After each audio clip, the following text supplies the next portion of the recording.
I was inspired in being in a political grounds in so many years. Um, I think 2015, that was a breakthrough where I participated in party primaries in Pemba, Wild constituency. Back then, we were still in the Civic United Front, CUF. I participated in the party primaries as the member of the House of Representatives contesting in the constituency. And I was full of conviction, and I was hoping for better environment, better changes for young generation. And that made me realize that as a young generation should be part of the process, should have your own set of the, bringing the table. That decision was made. So that was me being inspired to be in politics. But then because I did not get through the process, I didn't get through the election, I had to be part of it, to started my grassroots politics. So between 2015 and 2018, where I started political grounds in grassroots, I realized that we can have measured a breakthrough and changes in this world because young generation get a better chance to change for the best. So in 2015, between 2015 and 2018, I worked within the party as a volunteer. But then in 2018 and 2019, when the party was transitioning, I was also part of the process, and that taught me a lot. And because of that, it led me to be part of bigger thing, which is right now as a member of House of Representatives, I still see that as a foundation of my political journey.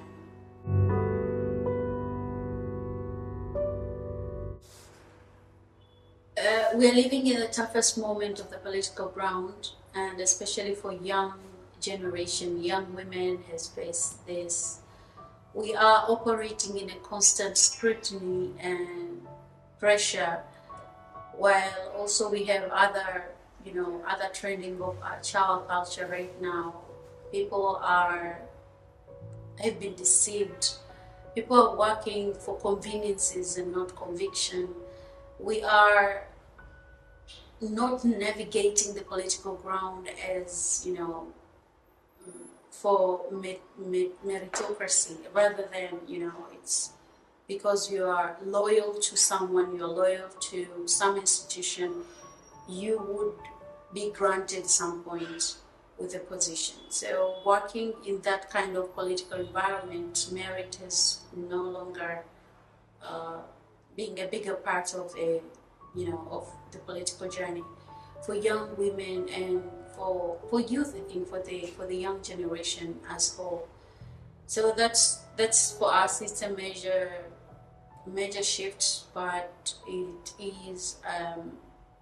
We'll take it as a political challenge, especially for the ground that we are living right now in Tanzania. To be honest, I did not shift from medicine to politics. I think I work parallel through these portfolios.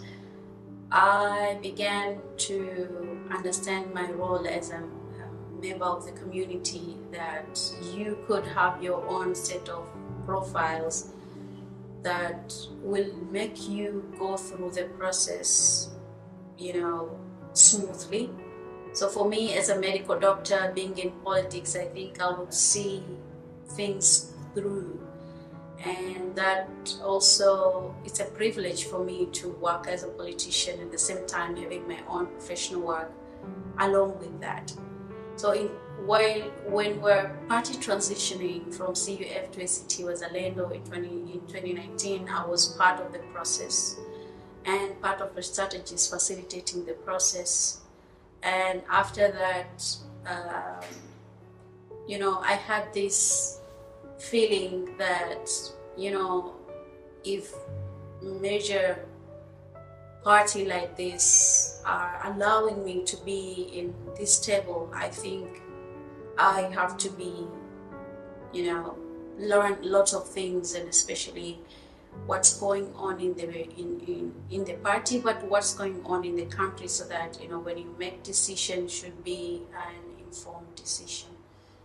So in 2022, ACT Wazalendo appointed me as a Shadow Minister for Health, and that was also a shift for me.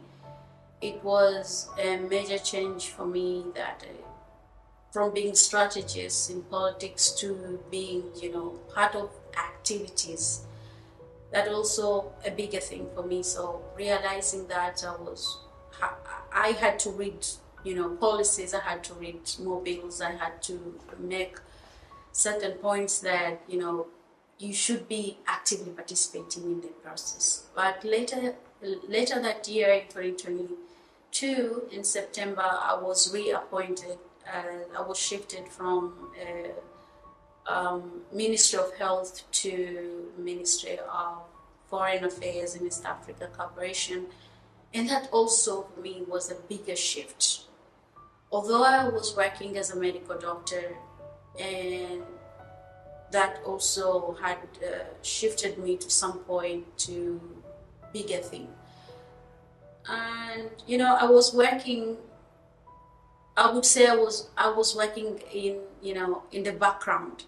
So many of my friends, my associates, my close associates were not part of it. No, they did not know until recently. So many that were surprised with my position, that you are now a member of representative. How did it go? So I think because of the political environment in Tanzania are not really accommodating opposition party as should. You have to work on the ground, you have to work silently. At the same time, especially for a person who is professionally working with another, institution and stuff. So that was a bigger shift for me, but I would say it was a parallel movement between politics and medicine. Now, as an appointed member of House of Representatives, my top priorities are, number one, is to strengthen social and economic empowerment for women. And that will be through the access to opportunities, development skills, and major projects that enhancing their economy.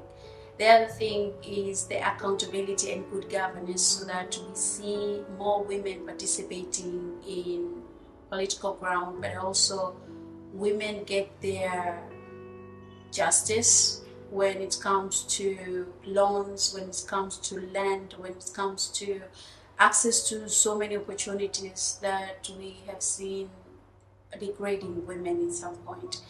The other thing is the inclusion of youth and women, or say the women and youth participation in so many projects and so many economic empowerment. That will be my link, because I'm a young person representing women, but I see I have the responsibility to engage directly to young generation, to make sure that they have access to opportunity, education, skills, and lots of entrepreneurship skills that will lead them to economic freedom.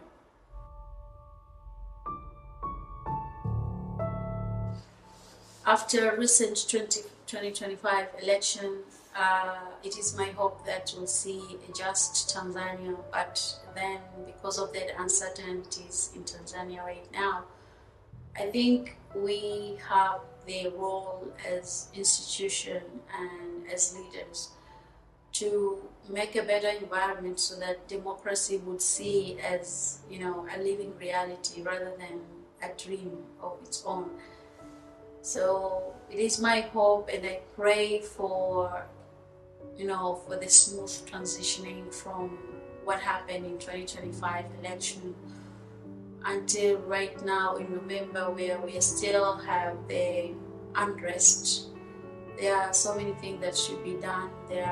We have the country to build, both Tanganyika and Zanzibar, and I see as opportunity for young generation to be part of the bigger change that that world are seeing right now.